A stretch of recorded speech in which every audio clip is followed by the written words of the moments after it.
and welcome to another episode of Corporate Culture, your podcast for cooperation, conflict, and culture at work.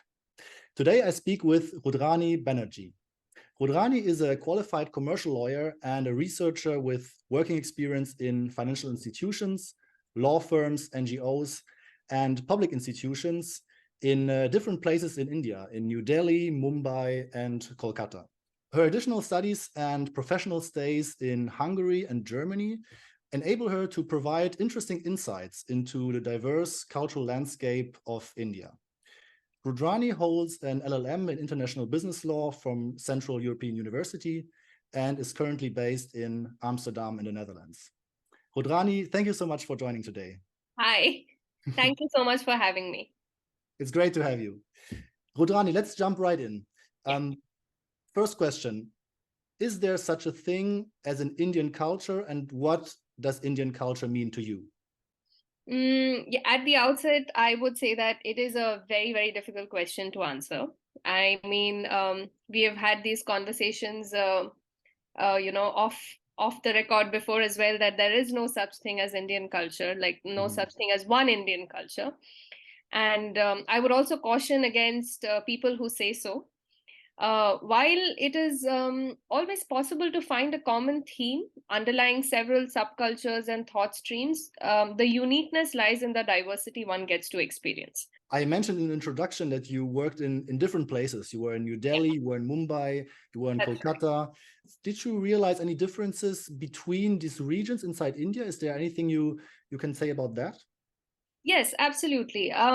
Huge differences, in fact. So I come from a tier 2 town in India. I mean, there are classifications of towns in terms of how they are economically developed, how they are in terms of population, how they appear geographically in the country. So, and I moved to a very huge metropolitan city.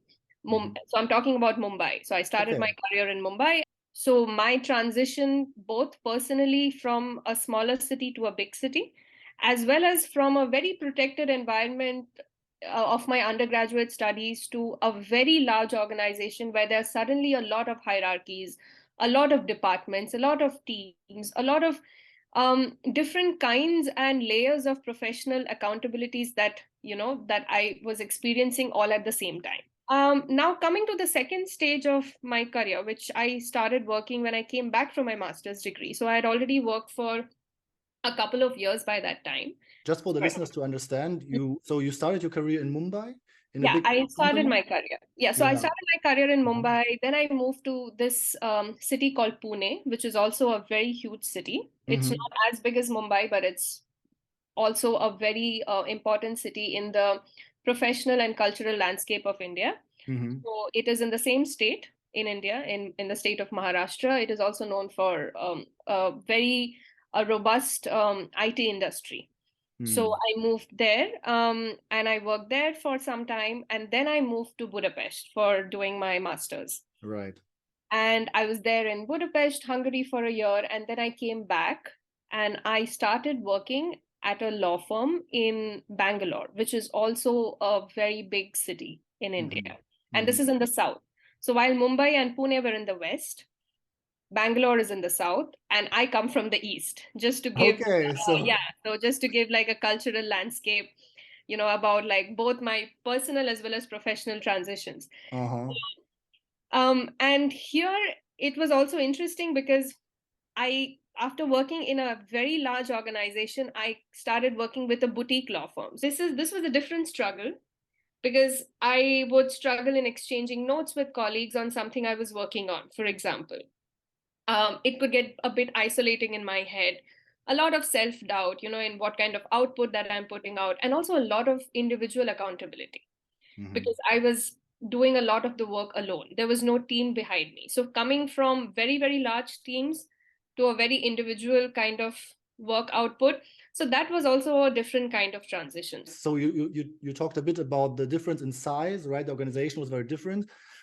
Did you also feel a difference in the region? So the people you worked with, were they like very different, or was this corporate law culture? Is it all the same everywhere? So when I started working, I did not start working with a law firm, but Generally, back in India, law firm cultures are considered to be similar. So while that was not different regionally, what I found when I worked in the South, and because I was working in a litigation law firm, I realized that a lot of my day-to-day need of English was not that required, because the people in my law firm went to court. They practiced in the court. And a lot of lower courts communicate in the vernacular language of the state. So English is completely redundant there. While your filings and everything still happens in English, but you argue before the judge, you represent your client in the vernacular language of the state. Okay. So that is something definitely I could not have done even if I would have wanted to, because I could not speak that language. So these are certain differences which are not very major. It did not impact me personally. But if I were to pursue that line of work, I would have really struggled with. Even though you speak several Indian languages, right? You speak Yes, Odia, absolutely. Bengali. Yes, Hindi, right. But still, the language of the state is, I mean, if you have not lived there, not studied there, don't have any opportunity to learn it, it is not possible to, pick it up just like that. It must also be difficult to move across India professionally, right? Like you cannot necessarily work in all regions just because Again, it depends Indian, right? on the kind of profession you're pursuing. Okay. If today, for me, I think there is, for lawyers, especially I have a business law background, there's so much dependency on English that I personally will never have a problem in moving freely across, because I will always work in a law firm or an organization or a company, a legal department of a company, if this is only with respect to India, that where all my work will be in English. So it completely depends on your profession. So today, if I was to work in a court, for example, if I was a practicing lawyer before the courts, then it might be an issue in certain places, in lower courts or, stuff like that. Okay. But it completely depends on your, what your profession is. Right. Yeah. And you told us at the beginning, so you come from the East, right? Yes. You come from the East, so then you worked in the South, in the North, right? Yes, in the West. And in the West, yeah. So different places. I mean, India is a completely different size than Germany, but for me, it was a bit the same. I started in the south of Germany, and I moved a bit across. And right. At some point, I was, I always missed some stuff from my own region. I don't know, like, did you have similar experiences? Like, I don't know, like some childhood like memories that you have or stuff, or I don't know, like food or anything that you miss that is like specific to your region? Yes, where I grew up, I lived so many years of my life there. And I also went to law school. Like I did my undergraduate studies in the same city where I grew up. So to be honest, I was really hoping to move out at some point. I was tired of staying at home for most of my adolescent life. So but I would say that in retrospect, once I moved out of home is only when I realized the value of things back Yes. at home.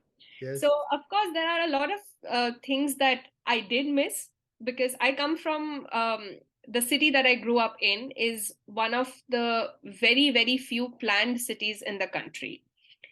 So it's a beautiful city which has, I mean, now in 2023, I don't think I can say the same things, but when I was growing up, it had no traffic congestion. It had the best, like the second or the third best roads in the country. So you can imagine in a country as big as India, if you have the second or third best roads, like it's a really big deal. So given all these things, I did not appreciate those things when I was living in a city where I could reach everywhere in like under 30 minutes, which is a big deal in India.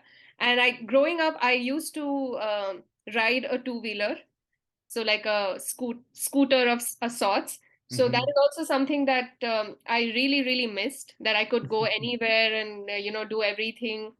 It gave me a sense of independence, in other words. So when I moved to suddenly a huge city where every place is so far, it's so congested, it's so much more crowded in terms of public transport and stuff like that. So just to navigate all of this, coming from, home, where you are in a very protected environment, I feel that those are things I did not appreciate while I was growing up. And all the cities that I worked in later were all very big cities compared to the city I grew up in. So every city had a very similar problem with respect to, travel time. So you could travel to your place of work. If you did not live somewhere close, it would take very long. So it would take that much longer to come back.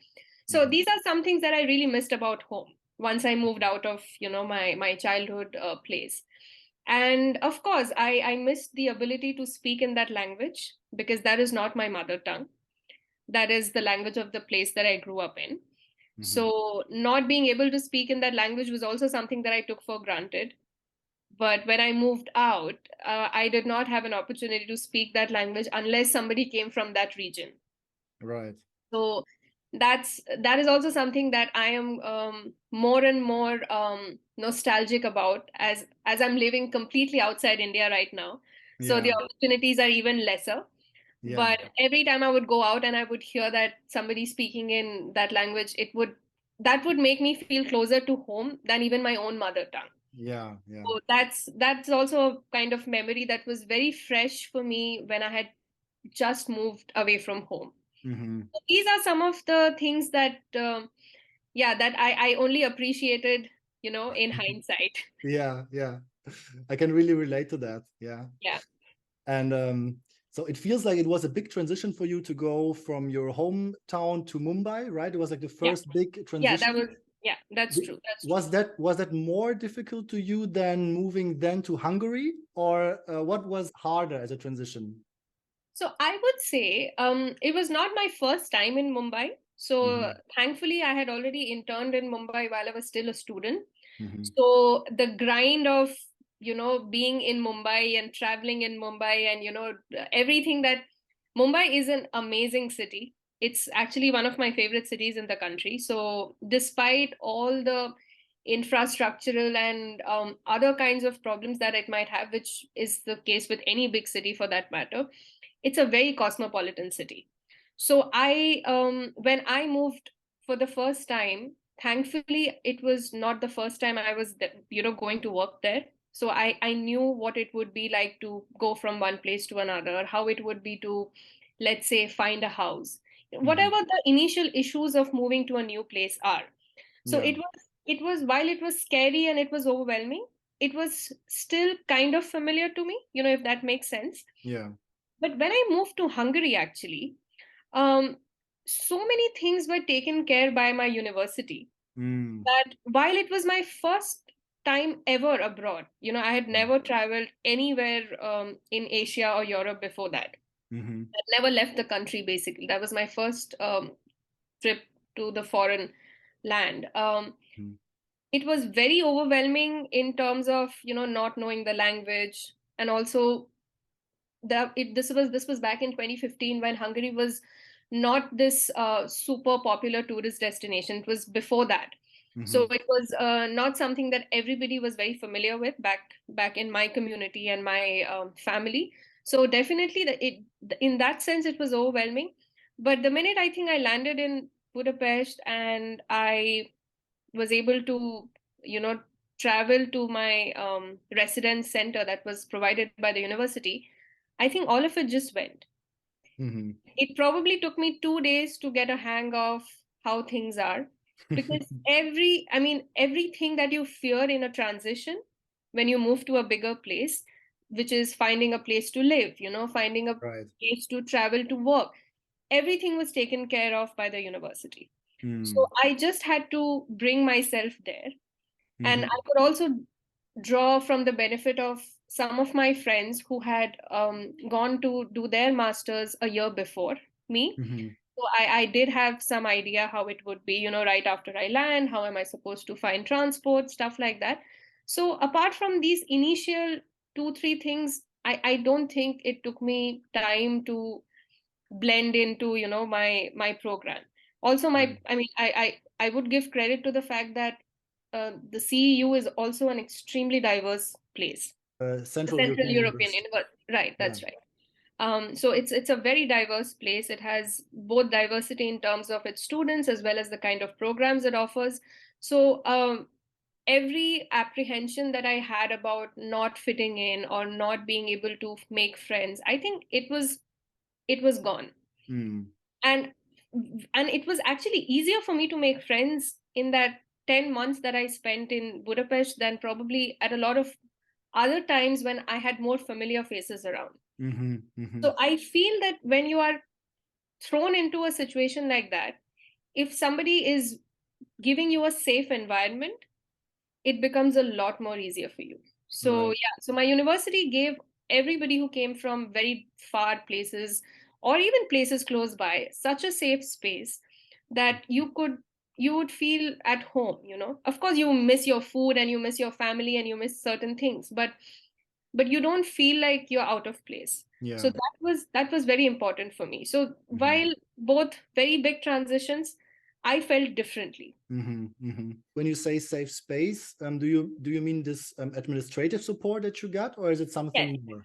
It is both administrative support, it is logistical support, it is hand holding when it comes to immigration related, you know, things like Yeah. getting your residence permit, getting your public transport ticket, you know, every small thing that you need as somebody who's coming from a different continent, Right. everything was facilitated by the university.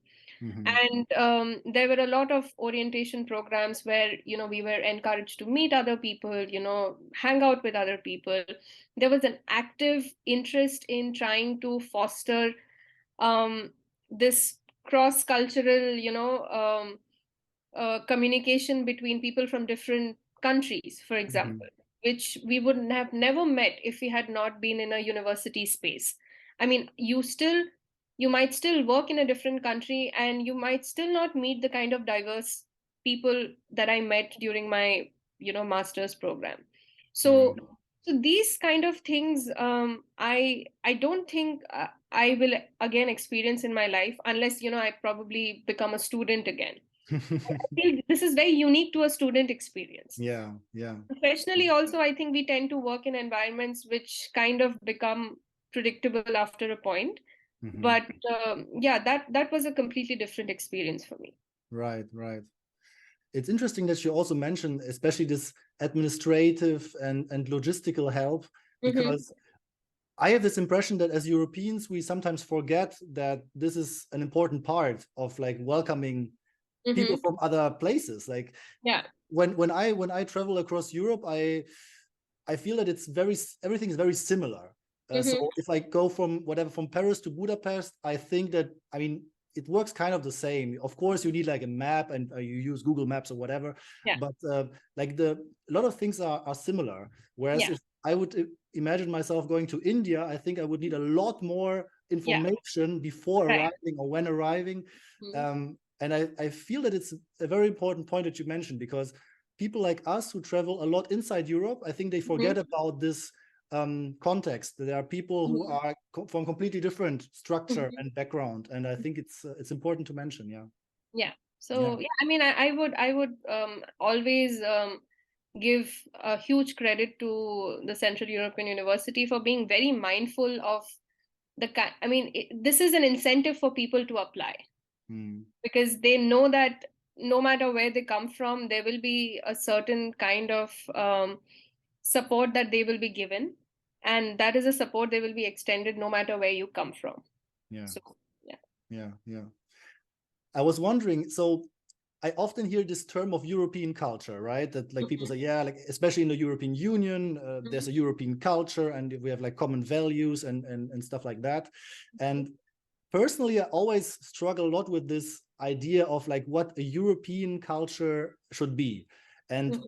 that is why I was interested to ask you, did you experience anything, like any common traits of what you could call like a European culture compared to maybe your experiences in India, or would you say it's hard to define? It is hard to define. I mean, any culture, no matter, you know, how you put it, I always feel that we tend to universalize it more than try and find the nuances. So, of course, it is I would still say that it is hard to define, but of course, there are certain observations that I had. Also, at the outset, it is important to mention that I did not work in a traditional office corporate workspace while I was working in Germany. So, most of my work was done remotely with very occasional meetings or in person interactions in the office. So, having said that, there is definitely a certain perception regarding European culture. So there is a perception that you're encouraged to have a work-life balance, which I'm not sure how much of it is actually practiced, because I know that a lot of people still struggle with it who are also working in Europe, but there's certainly a perception regarding this. There's also a commendable culture in some professional spaces in recognizing burnout.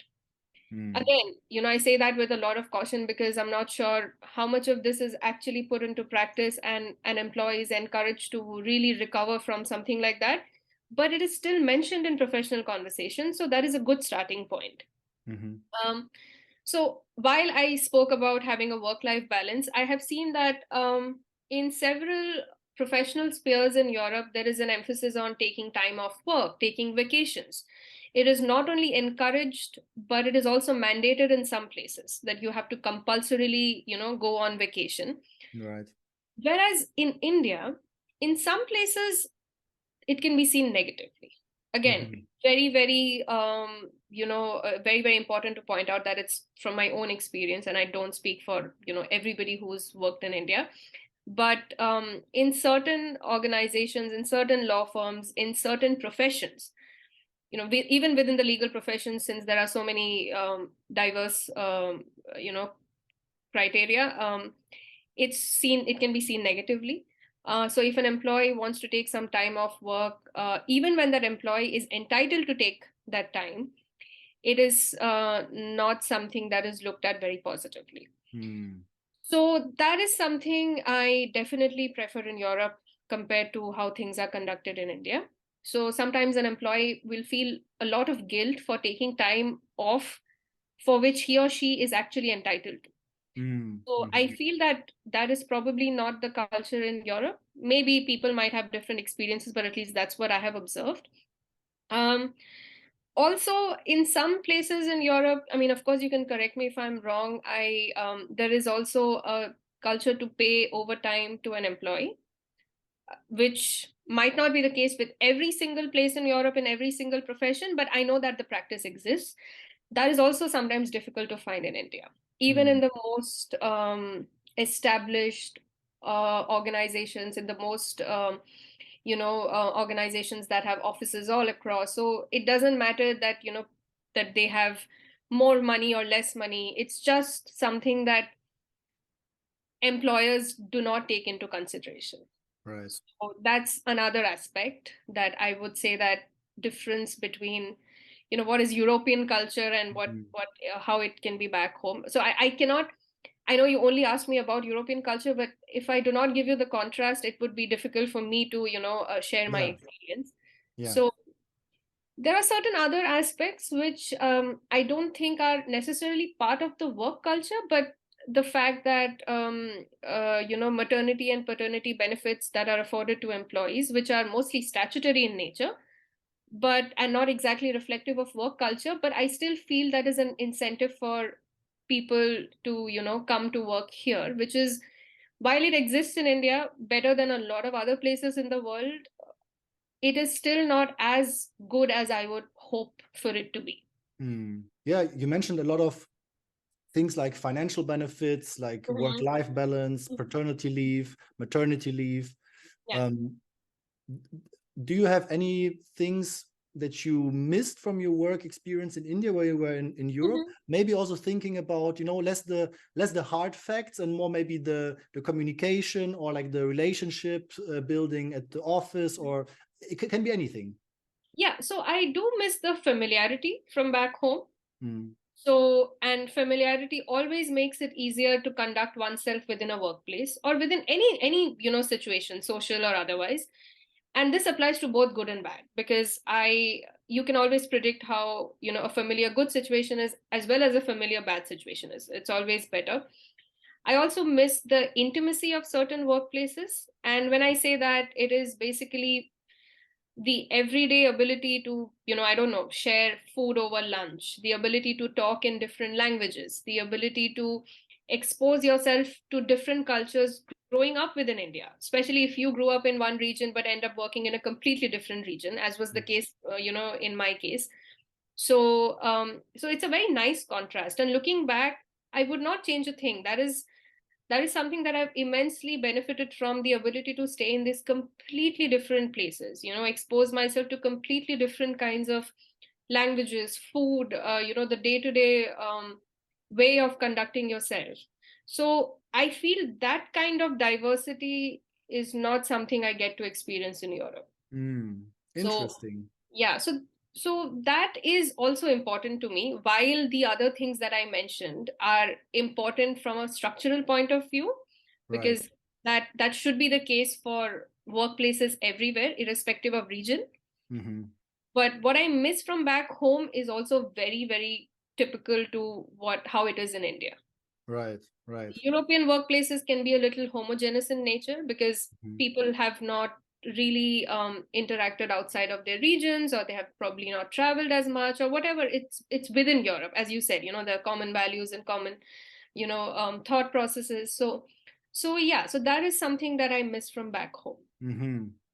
Would you say that this is a result of the individual countries inside of Europe being more homogeneous than India, or is it also maybe connected to the fact that the teams themselves are more, let's say, homogeneous in terms of nationality? I think a bit of both. Wouldn't you agree? Because it is, while country specific homogeneity also exists, there is also a certain kind of homogeneity that exists within teams as well.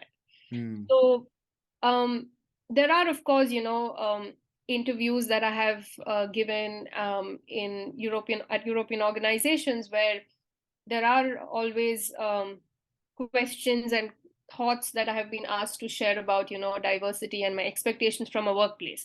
So I always, I remember myself always saying that, it is so important for me to not feel that I stand out. So I should be able to stand out only because of my good work, I believe. Hopefully, yeah. Yeah, and hopefully, and or my bad work. I mean, I should be evaluated on Yeah. my work. That's Right. okay. I understand. So Yeah. so there's always this apprehension of standing out because of the homogeneity. Right. And while it might also happen in India in certain kinds of, as I said, regions, if you come from a completely different region that you've not even traveled to before, and you can always experience that in India because it's so large. I mean, it's not possible that you would have traveled to every single corner. But if you end up working in a place, while it will take you some time to adapt, there will be more people and more in common that you can find than how it would be probably here. So that's the kind of distinction that I would like to make. I find it very interesting that you mentioned this, because I think that it's good that you contradict a bit this self-perception of Europeans, I think, because I would say that most Europeans think of themselves as, knowing the world rather well, traveling a lot, knowing other cultures, but still you have this impression, and I mean your impression is definitely real, that you feel less diversity in the European working context than in an Indian one, where I would guess that most Indians travel probably less abroad than Europeans do, right? I don't know. Maybe statistically, maybe more. There are Indian workforces are more in most places in the world. So the information technology infrastructure, the architectures, the doctors, the engineers, they are some of the medical professionals. Not just the doctors. I mean, the nurses, the other professions. I mean, so much dependency on from labor back from India. So I don't think that that is necessarily true. Whereas I also, again, when we say European, it's not for every single European. Of course, there are people who have traveled. But again, what is the nature of that travel? I mean, do you consider traveling to other parts of Europe as travel? Or do you Right, consider exactly. traveling to the US and UK, which is also kind of similar as Yeah, travel? exactly. So, Yeah. so that's the kind of travel where you are not challenged. So Mm, I would, in my mind, that a travel would be, you're well traveled if you are challenged in a particular way of living, in a particular way you conduct yourself, food, habits, stuff like that. So if you're not really, if you're going on a vacation to some place and you're not really like studying or living or working in a place, I would not consider that as to be something that you can bring back and incorporate into a work culture, for example. right. So you will be exposed to a certain kind of, professional or personal thing only if you, throw yourself in that place, Hmm. not while you're on a vacation where you're mostly doing other things. So that's what I understand, because I would consider that, since I mean I'm eligible to say that because I have lived here for a couple of years now, I've studied here, I've worked here, so I have a bit of an understanding. Again, it is very, very specific to my area of work, my circles, which are also not representative of the entire Europe, for example. It is also a very, very small circle. But within that, what I have observed is this, that it is not, I mean, it's not as diverse as I would have hoped for it to be. Hmm. But it's a very important point that you mentioned, and I'm happy that you mentioned it. Um, I also felt that during the time when I was only traveling in Europe, I felt that it is real traveling. I'm going to other countries and so on. I didn't really feel this European culture as a whole and the big similarities. But it was only when I moved very far abroad Mhm. that I realized how much even more different it can be. And I Yes, think this is absolutely. And you also. have experienced completely different kinds of, culture yourself. Mm, You have lived in a completely different kind of place. You have worked there. You speak so many languages. So, I mean, you would be better, in this response as to, how European culture is perceived. mhm. Of, I mean, for you as well, because you've worked in a very non-European culture as well. So, Right, right. But it's important, I think, to remember that, yeah, many people who maybe travel less, they maybe don't see also these challenges and the hardships of moving from like a completely non-European work culture inside of Europe, or vice versa. mhm. So that's why I'm also very happy to speak to you today and to hear your experiences about that. But I feel that it is also, I'm sorry, like, I don't mean to prolong this, but I feel that people who have not traveled, but who, let's say, come for the first time just for work, I feel that is also a way to approach things, because they are very accepting of whatever comes their way. Hmm. So they do not have a lot of things to compare with. So that is also a perfectly fine approach. They would have had an experience back in India, and they would, or, vice versa, if somebody is going from here to India. So you come with a fresh mind. So you're also open to a lot of things. And if you're able to move past what you thought a certain place would be, that Hmm. is also a perfectly fine approach to, start any professional journey. Right, right. So that's also, I think, important to, acknowledge. Hmm. Hmm. As this podcast is also about cooperation, and by that I also mean teamwork and working inside of organizations, did you experience any cultural clashes or like shocks in Mm, comparison with your like Indian experience when you came to Europe, either in Hungary during your studies or later also during your work in Germany and elsewhere? to my personal experience, there was nothing that was very shocking or jarring for me. So um, I think what what I would probably, mm, I think I would probably have similar expectations from a workplace, irrespective of the fact that it is in Europe or in India. Hmm. So when it comes to addressing conflict, when it comes to a certain situation where the power imbalance is very interesting, Hmm. because I feel a lot of conflict situations tend to happen between parties that are unequal. So I personally would be more empathetic to the party that holds less power.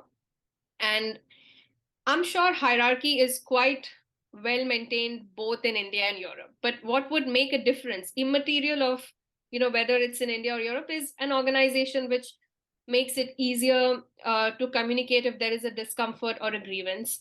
An organization that has really good HR practices, human resources practices, if there are good internal policies for reporting and monitoring, etc.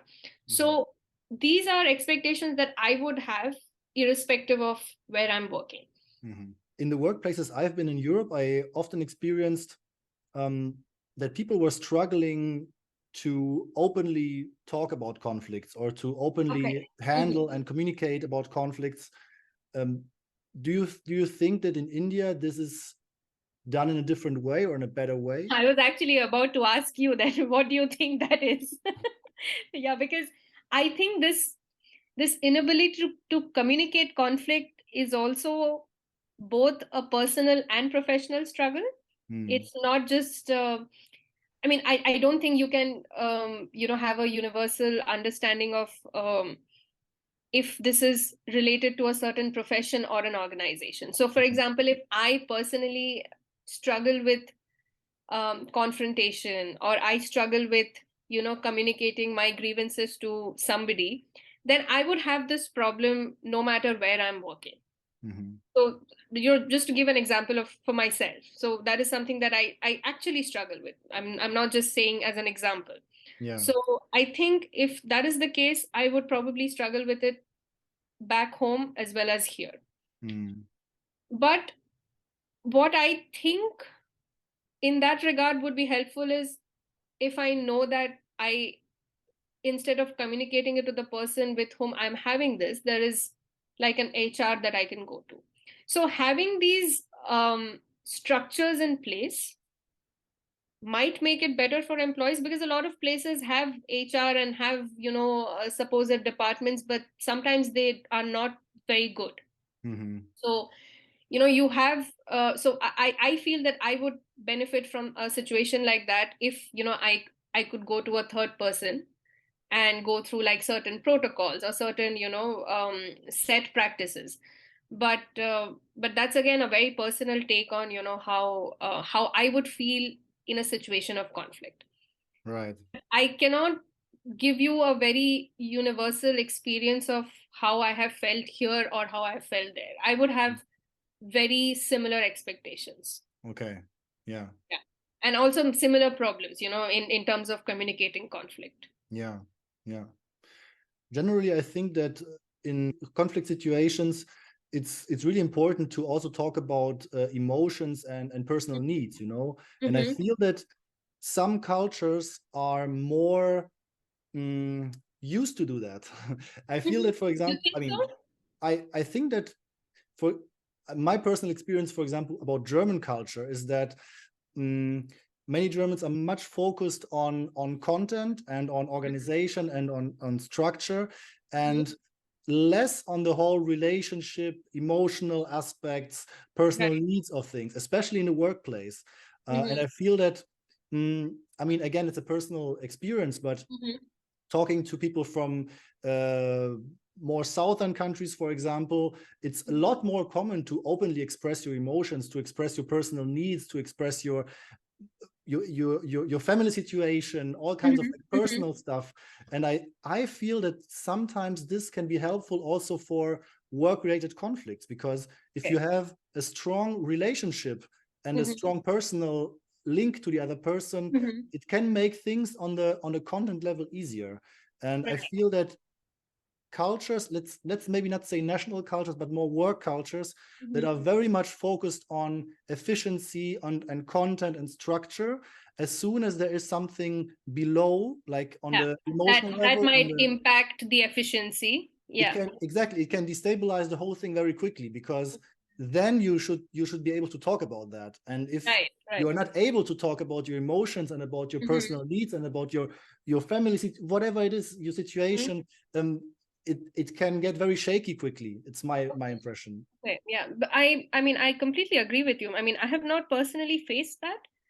Of course, again, I feel that a person who's in a position of power in a particular organization, it also depends on how that person conducts themselves. So if that person feels that there is no scope for any kind of emotional well-being of their employees, or does not appreciate their employees having work-life balance and stuff like that, you would always be working, mechanically. You would give your life to that organization and you would not get anything in return. But let's say even in a German context, as you speak of, if somebody who's a little more empathetic and is in a position of power, it is quite possible, I would like to believe, that for an employee to approach that person and to be able to discuss if they are unable to perform in a certain way, or if they are able to or they're unable to be as productive as they would be expected to. So I feel it's both a cultural thing, of course, as you say, because a lot of our behavior is also dictated by how what we see around us. But it is also, I feel that there is a potential that it is also changing a bit. So Right. it also depends on the kind of people who want to, have companies where the attrition rate is not so high, where people are not quitting every single, at the drop of a hat, where they do not treat employees as disposable. Because that is very common for the kind of profession I come from. So law firms generally, I don't know the statistics in other places, but in India have an extremely high attrition rate, because while they are extremely high paying jobs, they take a very, very bad toll on the mental and emotional and physical health of employees. They are expected to work very long hours, very stressful hours. There are no holidays. There is no expectation for you to, have boundaries in terms of professional and personal. So it can get, I'm not saying every single law firm in every single city, but any person who has ever worked in a law firm will agree with me to an extent. So, so that kind of culture, it's there's not enough resistance to it.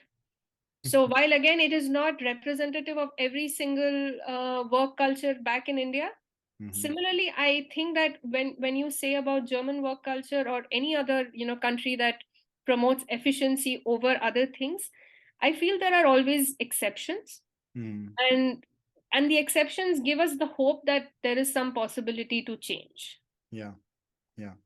So that's, I mean, that's how I would feel about any place that I would go to work to.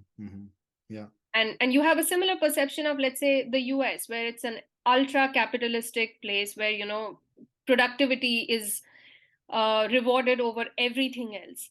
So there also, I would like to believe that there are exceptions that probably do not operate on that way. So Right. so I feel that change not only depends on the organization, but also on the people who are in decision making powers Yeah. in such organizations. Yeah. That would be my next question. You touched a bit on the topic of leadership. What was your experience in the companies in India where you worked? How was the leadership? You don't have to say any names, but like Of course. generally, how was the leadership culture? Mm, so the leadership culture again depends on, if it's a big organization, then there are a lot of people who, I mean, there's a very, very long hierarchy. A smaller organization, while may not have a long hierarchy, not a lot of people to report to before you reach, like, the most important person. But um, smaller organizations can also, with limited hierarchy, can hold a lot of power with the person who, who's in the capacity of decision making. So again, this response would be like an extension to my response on conflict, that a leader should always be in a situation to acknowledge imbalances and inequity of power. And that is not something that, again, is typical to um, the profession or the workplace. It is very, very dependent on the kind of person. So if that person has been treated really badly, and if that person rises to a position of power and still does not learn from their own experiences and is still treating people badly, I feel that it is a very personal journey that that person is choosing to have. So I have worked in very interesting places, and those interesting places can have also been very toxic at certain points. So Of course, I mean, I'm not saying that, okay, I'm scared, because everybody can know the kind of places I've worked in. But it is an open, I mean, I won't say it's an open secret, but it's an open acknowledgement of the fact that the kind of profession that we are in, there is always a tendency to over to basically overstep your professional and your personal boundary into professional. So basically, I have worked on vacations, I have worked on weekends. There are times that I have not gone home in the night. But did it happen every day? No. But was I compensated for the times that I did that? Also, no. So today, if a place like that is run by a person who thought that it should have been compensated, then I would have probably thought that it's a personal decision. Again, it is not representative of, all kinds of workplaces. Yeah.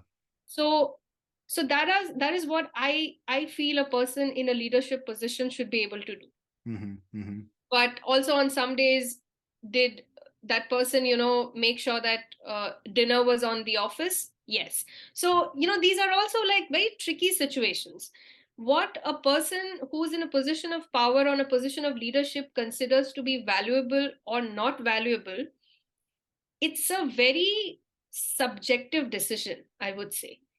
It may or may not take the well-being of every single person into account.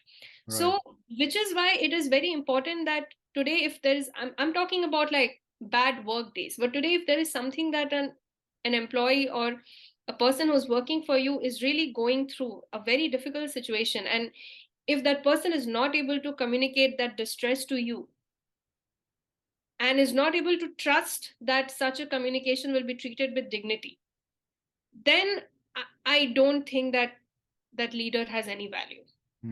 Because while, overtime and buying pizza, these are things that can be overlooked.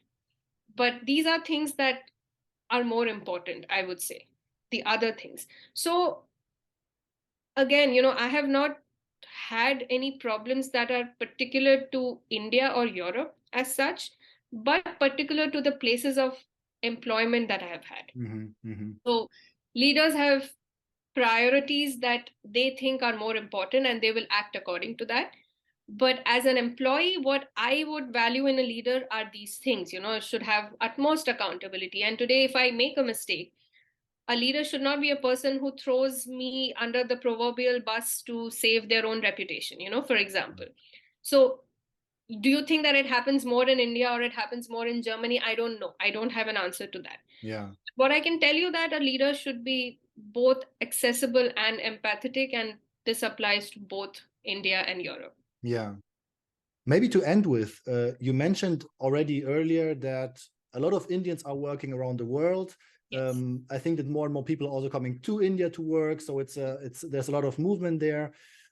And I also know a lot of people who work together with Indians, Europeans working with Indians together in teams. I would be interested, as a last question, what would you see as the biggest challenges in multicultural cooperation in teams, in European Indian teams? I feel that the foundation for any cooperation should always be an intentional openness to embrace the other culture's differences. And I hope that you would agree that, that is literally the beginning for any kind of cooperation. So so there should be a concerted effort to be willing to understand one another and forge a common ground for both professional as well as ethical considerations. So the challenge, I feel, would always lie when an organization in either region is unwilling to make that effort.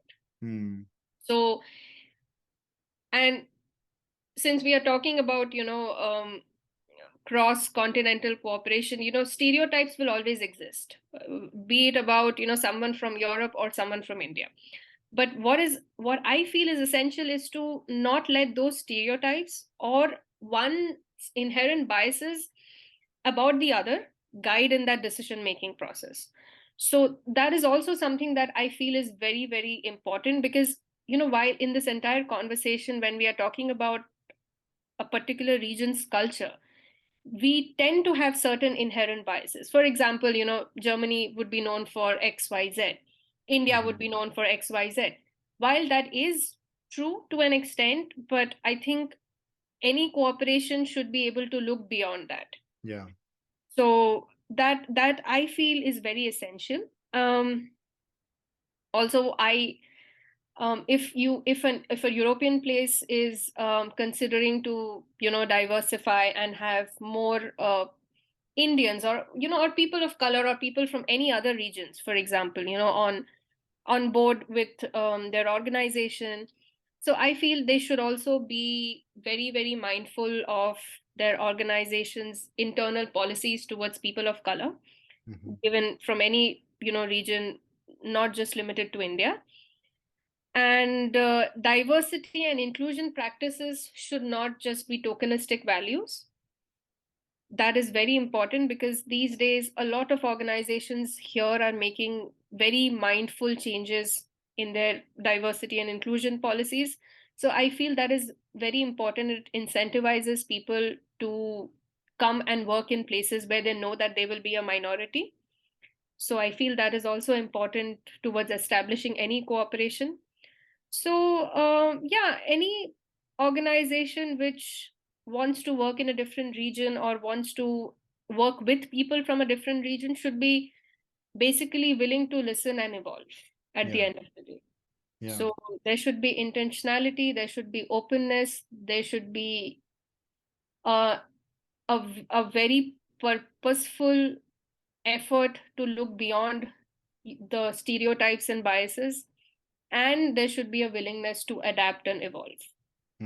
So I feel that is essential to any multicultural cooperation, not just European and Indian, and when you don't have these, there can be numerous challenges. I mean, I'm not talking about, probably I'm not aware of challenges in a more practical and statistical form, but these are more structural challenges that I feel is more common than we think it is. I think so too. And in our private discussions, we also often talked about the role of colonial history, right, that plays into these kind of multicultural corporations. Do you maybe have a last thought about that? I mean, see, Europe, a lot of places in Europe come with tremendous colonial baggage, and it's not just organizations, people, again, in positions of leadership, people who work in these really big organizations, big or small, however. It is important to be mindful of that.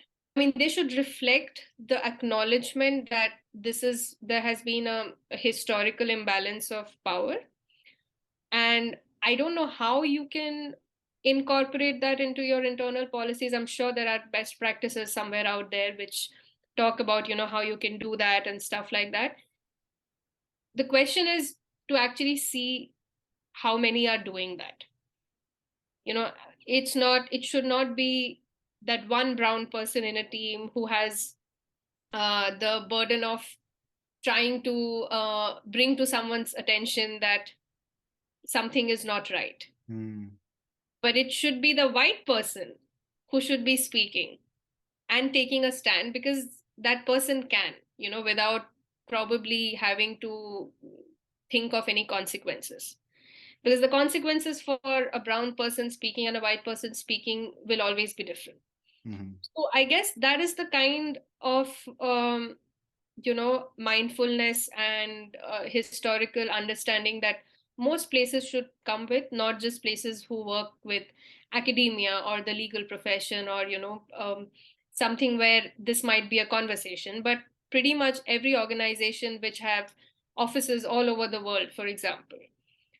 So these are some of the things. I mean, if you're making a mistake, you should be able to acknowledge it. Then you can always move forward, knowing that there is a hope for rectifying that. But it should not come with the arrogance or stubbornness that we are a big organization and we know what is right and what is not. Right. So I think that's my final thought on having colonial history and colonial baggage. While there is a lot that can be said, but I feel this is the starting point. Yeah. It's a very good call to action to end with. Rudranis, thank you so much for being on the podcast today. It was very Thank you so interesting. much. I'm I sorry hope, for my very, very long, winding sentences. Hopefully, your viewers will understand. it was great. I hope it was interesting to our listeners as well. And Rudrani, I wish you all the best for the future, and Thank I you so hope to much. see you very soon again. Same here. Same here. Thank you so much.